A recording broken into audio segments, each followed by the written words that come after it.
Mm. Hello ka-umami! Isang Thai food na naman ang ating lulutuin today at ito yung tinatawag na green curry o yung tinatawag nilang Keng Kewan.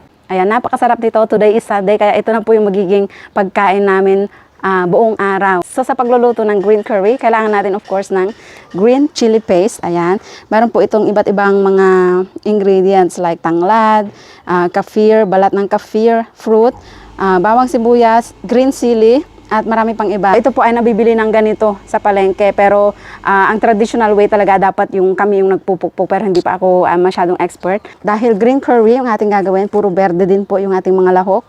Sweet basil, ito yung pea eggplant, ito po yung kinakain namin ng hilaw with mga sausawan.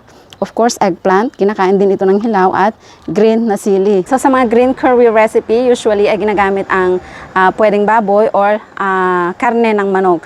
Pero yung traditional na ginagawa ng mga matatanda, lalong-lalo na kung pangkain lang sa bahay, ay meron silang chicken meat, adidas at itong hardened chicken blood. Ayan, ganyan po yung itsura niya.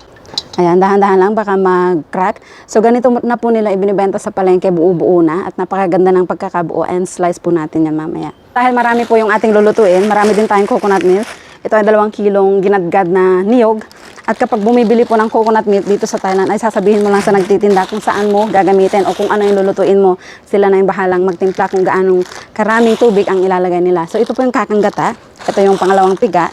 At dito po sa Thailand, hindi po sila naggigisa. So ang ginagawa po nila ay ginagamit ang kakanggata as mantika. Lalagay na nila sa kawali kapag uminit na. Ayan, maglalagay lang tayo ng kaunti muna. Papakuluan lang natin hanggang sa medyo magmantika. So medyo kumukulo-kulo na po siya at hahalu-haluin lang natin kaunti. So pwede na po natin ilagay. Tansyahin ko lang muna. Baka kasi sobrang anghang. Tsaka natin halu-haluin. So ganito po sila maggisa. Andito na yung bawang sibuyas, tanglad, kefir, sili. Ayan. So, pagmamantikahin po natin ulit. So, sobrang kulong-kulo na yung ating gata, mga kaumami, nagmamantika na. Unahin ko na yung adidas, paa ng manok.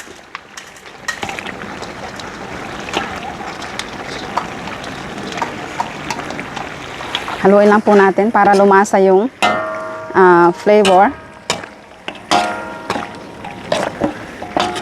Okay. Ito na mga ating hardened dugo ng manok, mga kaumami. Slice lang po natin ng malalaking ganyan. Tipak-tipak. Next time, gawa tayong Betamax gamit ito. Ayan, malalaking tipak lang po siya dahil ayaw nating madurog yung ating dugo ng manok. Ayan mga kaumami, napalasahan na natin ang paa. Sunod na natin ang karne. Ayan. Mga talsik-talsik. Maglalagay tayo ng patis para magkaroon ng kaunting lasa. Mag-add na lang ulit tayo mamaya.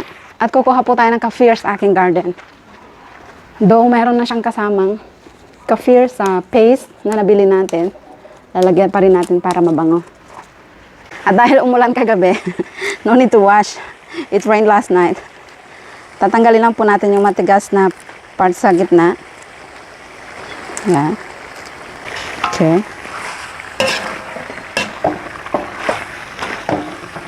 Sasangkot-say lang po natin ito hanggang sa mag-brown yung chicken.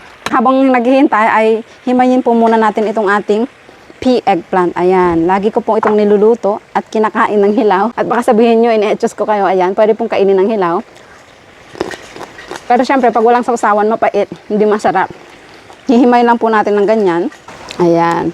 So marami po palang nagsasabi o nagtatanong kung same lang po ba ito sa ligaw na eggplant sa atin.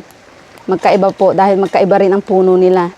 At yang sa atin ay hindi talaga itinatanim na pang ulam o pangkain. Kaya wag nyo pong susubukan. May mga sumubok po kasi noon sa mga first upload ko ay mapait daw po at nangati daw po ang kanilang lalamunan. Ayan.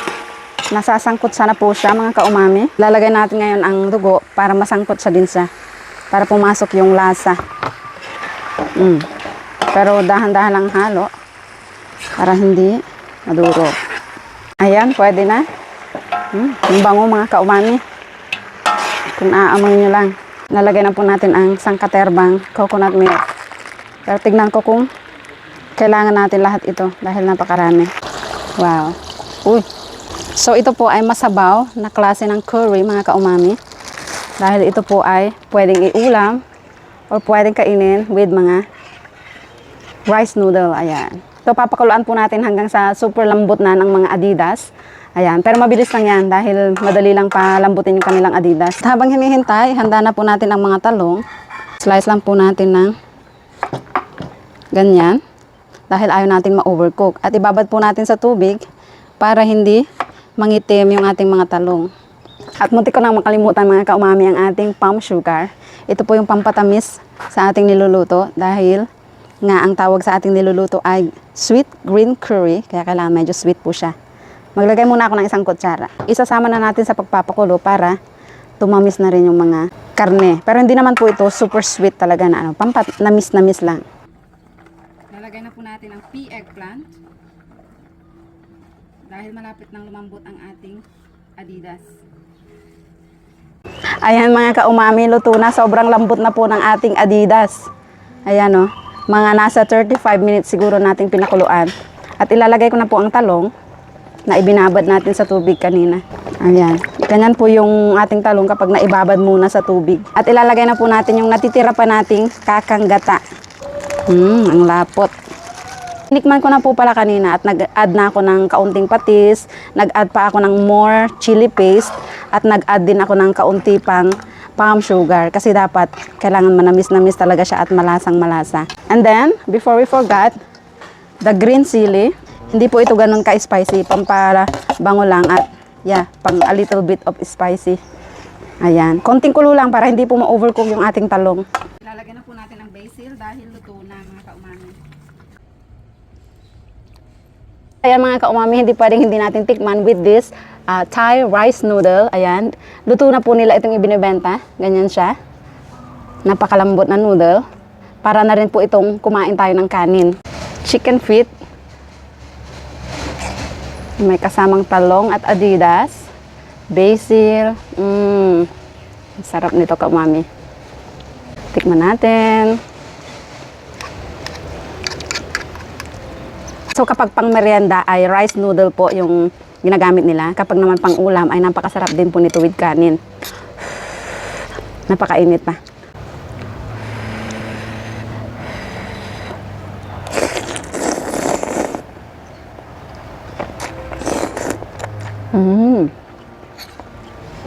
Ang sarap.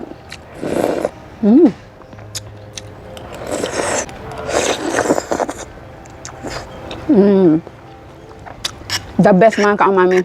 Ito po ang isa sa pinakaunang natutunan kong Thai food na curry na itunuro po sa akin ng aking mom-in-law. Kaya naman masasabi kong authentic at original yung ating recipe at paraan ng paggawa. And of course, napakasarap. Dahil sabi ng asawa ko, nakukuha ko na daw yung luto ng aking biyanan. Di ba? Kaya lagi ko rin po itong niluluto. At kaya maramihan dahil yung mga ganitong recipe at luto ay mas sumasarap kapag nagiging pangat na siya. Pangatlong init. Lalo po siyang sumasarap. Di na ako makapaghintay sa Adidas. Napakalambot. Kaumami. So yun lang mga kaumami. Bago pa natin itong maubos. Dahil napakasarap. Kung nagustuhan niyo po ang video, please share. At kung gusto niyo pong gayahin ang recipe, pwede niyo pong mabili yung green curry chili paste sa mga grocery store kung kayo ay nandito sa Thailand. Kung nandyan naman kayo sa Pilipinas, siguro meron ito sa mga Asian store or sa mga Thailand store. I'm sure meron din po dyan sa mga online. At kung kayo ay nasa abroad, of course meron po ito lagi sa mga Asian store. Thai green curry paste. Ayan. Kung nagustuhan niyo po ang video, please share. Baka ikaw naman ang susunod na mapadalhan natin ng GCash. Thank you for watching. Bye!